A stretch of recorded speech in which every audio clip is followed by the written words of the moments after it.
Hi friends, welcome to సాత్విక kitchen and vlogs. మనమైతే కార్తీక పురాణంలో రోజు ఒక అధ్యాయం అయితే చదువుకుంటున్నాం కదా. అందులో భాగంగా ఈరోజు వచ్చేసి 25వ అధ్యాయము, దుర్వాసుడు అంబరీషుని శపించుట. దీంట్లో 24వ అధ్యాయం చదివినట్టయితే ఈ 25వ అధ్యాయం మనకు చక్కగా అర్థమవుతుంది. ఇలాంటి మనం రోజు ఒక అధ్యాయం చదువుకున్నట్టయితే మనము కార్తీక మాసంలో చాలా మంచిది. ఇప్పుడైతే 25వ అధ్యాయం చూసుకుందాం. అంబరీష, పూర్వజన్మలో కించిత్ పాప విశేషణము వలన నీకీ అనర్థము వచ్చినది. నీ బుద్ధిచే దీర్ఘముగా ఆలోచించి నీకెటుల అనుకూలించునో అటుల చేయుము. ఇక మాకు సెలవిప్పించుము అని పండితులు పలికిరి. అంత అంబరీషుడు, ఓ పండితోత్తములారా, నా నిశ్చితాభిప్రాయము ఆలకించి వెడలుడు. ద్వాదశి నిష్టను విడుచుట కన్నా విప్రశాపము అధికమైనది కాదు. జలపానము చేయుట వలన బ్రాహ్మణుని అవమానించుట కాదు. ద్వాదశిని విడుచుట కాదు.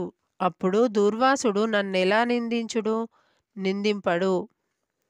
నా తొల్లి పుణ్యము నశించదు కాన జలపానమునరించి ఊరుకుందును అని వారి ఎదుటనే జలపానము నొనరించెను.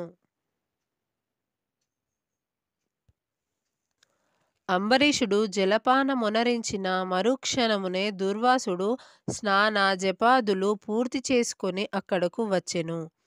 వచ్చిన వెంటనే ఆ ముని మహారౌద్రాకారుడై కండ్ల వెంట నిప్పులు గ్రక్కుచు, ఓరి మదాంధ, నన్ను భోజనానికి రమ్మని నేను రాకనే నీవెలా భుజించితివి? ఎంత దుర్మార్గము, ఎంత నిర్లక్ష్యము, ఎంతటి ధర్మ పరిత్యాగివి! అతిథిని అన్నము పెట్టేదని ఆశ చూపి పెట్టకుండా తాను తినినవాడు మలభక్షకుడగుదురు. అట్టి అధముడు మరుజన్మలో పురుగై పుట్టును. నీవు భోజనమునకు బదులు జనపానము చేసితివి. అది భోజనముతో సమానమైనదే. నీవు అతిథిని పిలిచి భుజించినావు కాన నీవు నమ్మక ద్రోహి వగుటవే కాని హరిభక్తుడవెట్ల కాగలవు? శ్రీహరి బ్రాహ్మణావమానమును సహింపడు. మమ్మే అవమానించుట నా శ్రీహరిని అవమానించుటయే. నీ వంటి హరినిందాపరుడు మరి ఒకడు లేడు. నీవు మహాభక్తుడనని అతి గర్వము కలవాడినే ఉన్నావు. ఆ గర్వముతోనే నీవు నన్ను భోజనమునకు ఆహ్వానించి అవమానపరిచి నిర్లక్ష్యముగా జలపానమునరించితివి.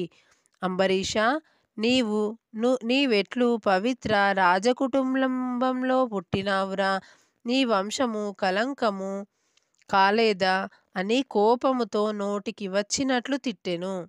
అంబరీషుడు మునికోపమునకు గడగడ వణుకుచు ముకులిత హస్తములతో, మహానుభావా, నేను ధర్మహీనుడను.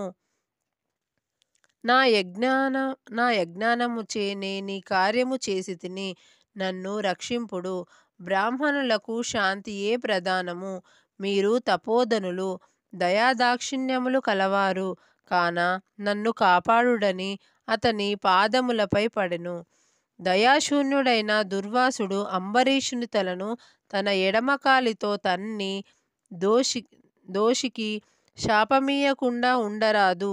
నీవు మొదటి జన్మలో చేపగాను, రెండవ జన్మలో తాబేలుగాను, మూడవ జన్మలో పందిగాను, నాల్గవ జన్మలో సింహముగాను, 5వ జన్మలో వామనుడుగాను, 6వ జన్మలో క్రూరుడవుగాను, బ్రాహ్మణుడవుగాను, 7వ జన్మలో మూఢుడైన రాజుగాను, 8వ జన్మలో రాజ్యము గాని సింహాసనము గాని లేనట్టి రాజుగాను, 9వ జన్మలో పాషండ మతస్థుడిగాను, 10వ జన్మలో పాప బుద్ధి గల దయ లేని బ్రాహ్మణుడుగాను పుట్టెదవుగాక అని వెనుక ముందు ఆలోచించక శపించెను.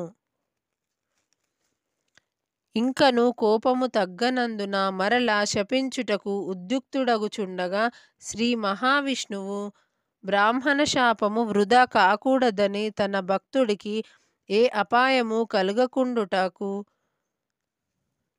అంబరీషుని హృదయములో ప్రవేశించి, మునివర్య అటులనే మీ శాపమనుభవింతును అని ప్రాధేయపడెను. కాని దూర్వాసుడింకనూ కోపము పెంచుకొని శపించబోగా శ్రీమన్నారాయణుడు తన సుదర్శన చక్రమును అడ్డుపెట్టెను.